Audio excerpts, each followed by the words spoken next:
According to the National Institute of Mental Health, approximately 6 million adults in the U.S. experience panic disorder. The average age of onset is 24 years old.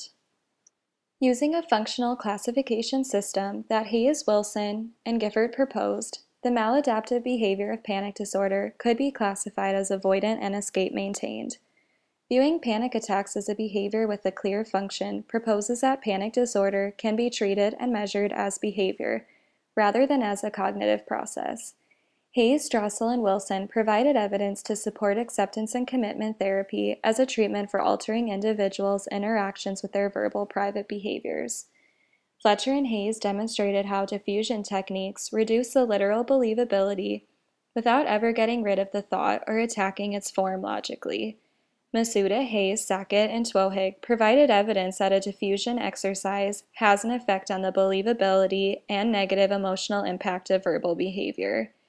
Studies done by England, Herbert, Foreman, Robin, Horacio, and Goldstein, as well as Black and Wolfert, provided evidence for the efficacy of ACT as a treatment for college-age students with anxiety disorders. An advantage of the acceptance-based treatment was the increase in the engagement of valued behavior. The purpose of this study was to investigate the effect that a daily online ACT diffusion exercise had on the weekly panic attack occurrence of first-year undergraduate students diagnosed with panic disorder. To extend upon previous research, this study will use an online system rather than group treatments because it is more practical for this population. The study will also measure panic attack behaviors rather than a constructural measure. The participants in the study were 3 second-semester, first-year undergraduate students at Southern Illinois University. The participants were all diagnosed with panic disorder and experienced panic attacks on a weekly basis. Jess was a Caucasian male and 18.2 years old. Sophie was an African-American female and 18.5 years old. The third participant was Renee, and Renee was a Hispanic female and was 18.6 years old. All of the participants were not on medication at the time of the study, and none of the participants had been on any psychotropic medications prior to the study. The study used an online system to provide the intervention and to record the measures. The online system was a web page with both an audio file and a panic attack questionnaire for the participants to report panic attack occurrences. Through the online system, experimenters had access to the participants' interactions with the audio file and with the participants' responses to the questionnaire, as well as a time log of both the interactions and response submissions. The dependent variable was operationally defined based off of the definition of a panic attack written in the DSM-5. A panic attack occurrence was defined as 4 or more of the following panic attack behaviors occurring simultaneously and/or immediately following one another. These behaviors included accelerated heart rate, sweating, shaking, short breathing, experiencing sensations of choking, experiencing sensations of chest pain, experiencing sensations of nausea, experiencing sensations of dizziness, experiencing sensations of chills, experiencing sensations of heat, experiencing paresthesias, which is numbness or tingling, or admitting private or verbal behavior that includes the fear of losing control, going crazy, or dying. A multiple baseline design across participants was used for this study.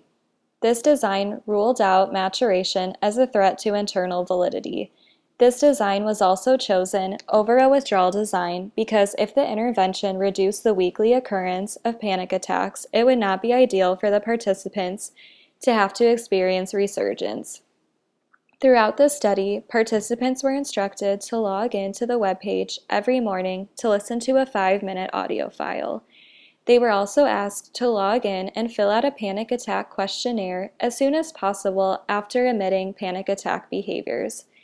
The baseline and intervention phases of the study were identical to one another, other than the content of the audio file in each phase. During baseline, the audio file was a 5-minute sample of classical music. During the intervention phase, the audio file was a 5-minute clip of a female voice speaking the instructions to an ACT diffusion exercise. The exercise used in the study was leaves on a stream. In this exercise, participants are instructed to close their eyes and visualize a stream with leaves floating by. The participants are to place their private verbal behaviors on the leaves and visualize them floating by. The participants were to engage in the diffusion exercise every morning immediately after waking up.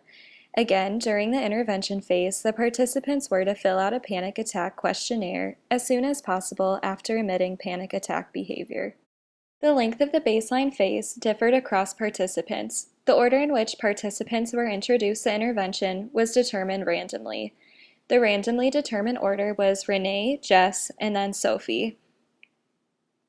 This graph displays the weekly occurrence of panic attacks for each participant in both baseline and intervention. The average was calculated for the weekly occurrence of panic attacks during baseline by adding the total number of occurrences of all the weeks in baseline and dividing the total by the number of weeks that participant was in baseline. Renee was in baseline for 3 weeks, and the mean of weekly panic attack occurrences in baseline was 5.7. Jess's mean was 6.3 panic attacks per week, and Sophie's mean during baseline was 5.2 panic attacks per week. This data demonstrated that each participant emitted panic attack behaviors on a weekly basis at a fairly steady frequency prior to the intervention. As previously mentioned, the intervention was introduced at different times for each participant, so each participant was in the intervention phase for different lengths of time. The average number of panic attacks during the intervention phase per week was calculated for each participant. Renee had a mean score of 1.7 panic attacks per week, and the range of panic attacks per week was 1 to 4 panic attacks per week. Jess had a mean score of 2.5 panic attacks per week, and the number of panic attack occurrences per week ranged from 1 to 5 per week. Last, Sophie had a mean score of 1.7, and the range of panic attacks per week was 1 to 2 panic attacks per week. In each participant, the results demonstrate a decrease in the frequency of panic attacks after being introduced to the ACT diffusion exercise.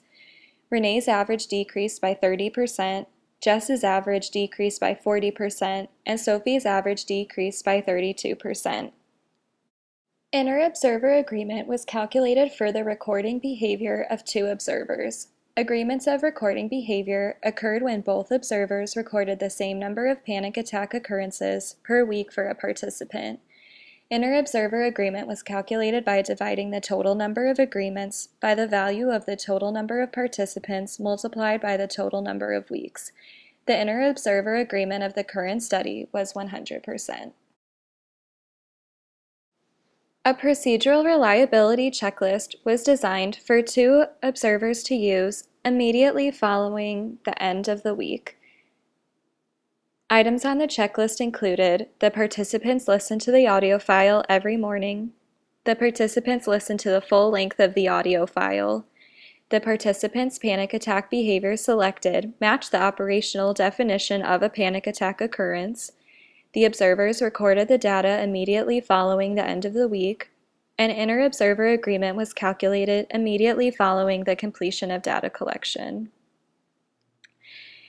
Inter-observer agreement was calculated by dividing the total number of agreements by the total number of agreements and disagreements. An agreement consisted of both observers marking a check or both observers not marking a check.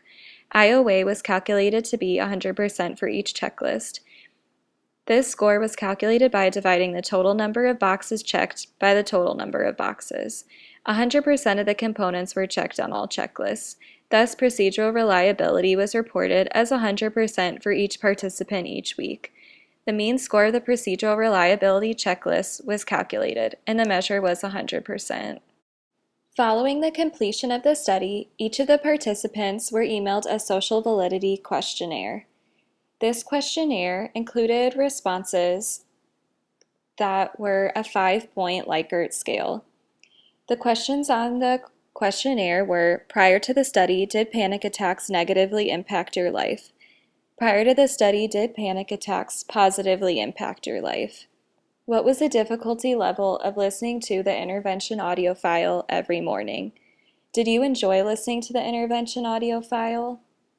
Will you continue to listen to the intervention audio file now that the study is over? How would you compare the current occurrence of your panic attacks to the occurrence of your panic attacks before the study? And last, how would you compare your current quality of life compared to your quality of life before the study began? All the scores reported ranged from 4 to 5. The participants reported that the intervention was effective, the intervention was practical, and that they were likely to continue using the intervention. The participants also reported a higher quality of life after the completion of the study. Future studies can extend upon this research by using participants of different age groups as well as different levels of education. Future studies can also investigate the effects of participants engaging in the intervention at different times of day. Rather than only using one ACT exercise, a future study could provide participants with a treatment package. Future studies could also measure a different dependent variable, such as time spent outside of the home, which was mentioned as a benefit of ACT treatments in previous literature.